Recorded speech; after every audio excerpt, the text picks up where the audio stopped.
guys, magandang gabi guys. So inabot na tayo ng gabi dito.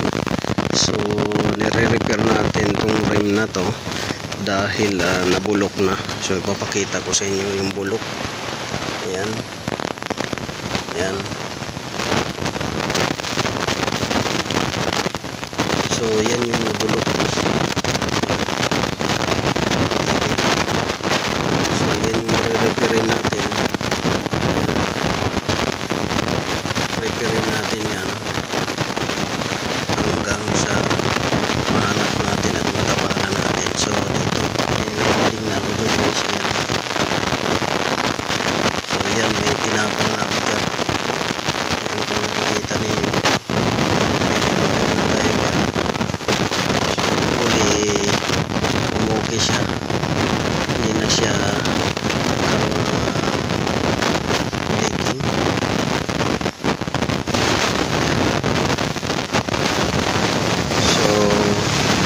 dalawa to guys. Ayun yun siya. At ito yung project natin ngayon. So hinanap na tayo ng gabi. Ito yung machine natin.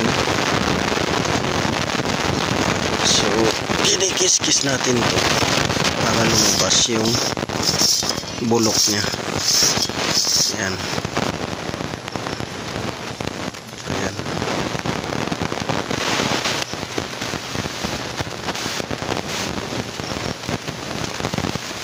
Kis-kis natin yan para matapalan natin. So yan yung project natin guys. So tatapusin natin tong portion na to, tapos hangin na natin to guys. So yan, papatuloy tayo sa pag-welding.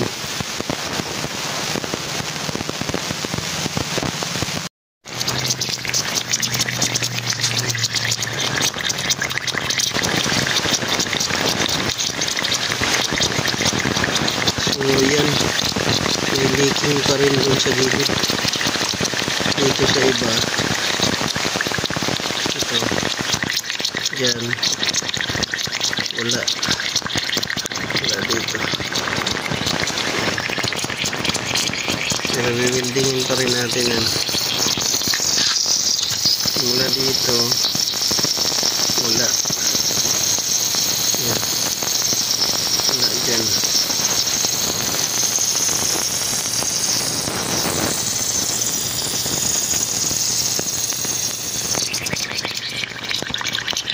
So dito lang, dito banda na natin, wala rin butas. Ayan. Ayan.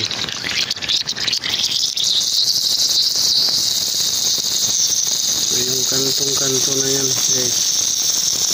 So dati dito gitna, ngayon yung sa kanto na lang.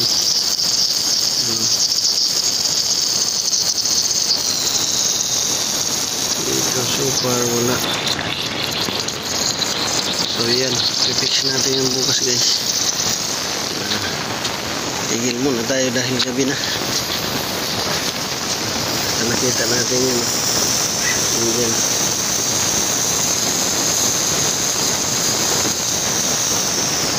Portion na to dati dito sa taas, ngayon din sa baba.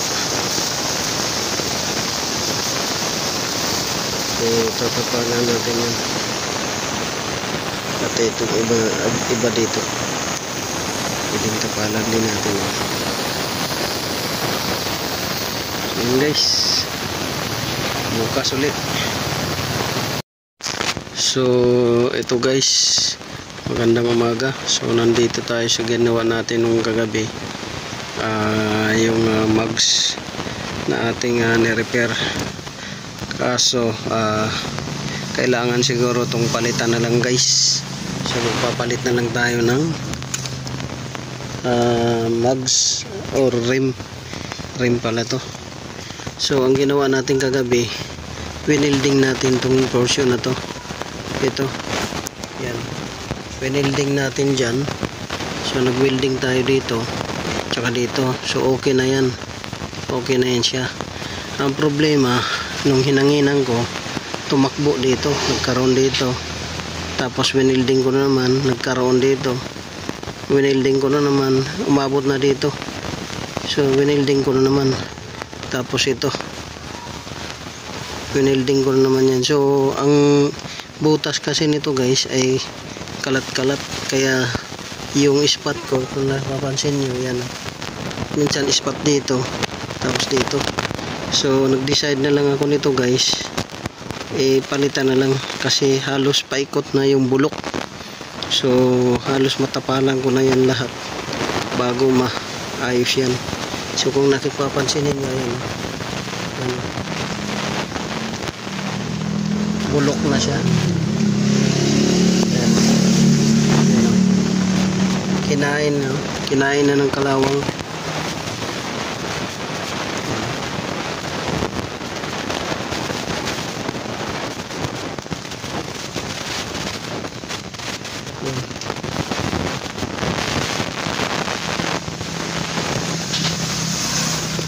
So nag-decide na lang ako na bumili na lang ng bagong rim. Hindi kakayanin na to guys, dahil pag nag-welding ka dito, pag hinanginan mo, pagka dito naman nataktak yung kalawang, dito na naman siya lilipat. So kagaya niyan, dapat dyan lang yan, yan, ito lang na portion. Tapos sumabot na siya dito, kaka-welding natin dahil lumalawak yung singaw. So yun guys, pero ito isa, ayan, okay pa to, yan. So yan, sinarado natin yung sulok na yan. So pintura na lang kulang yan.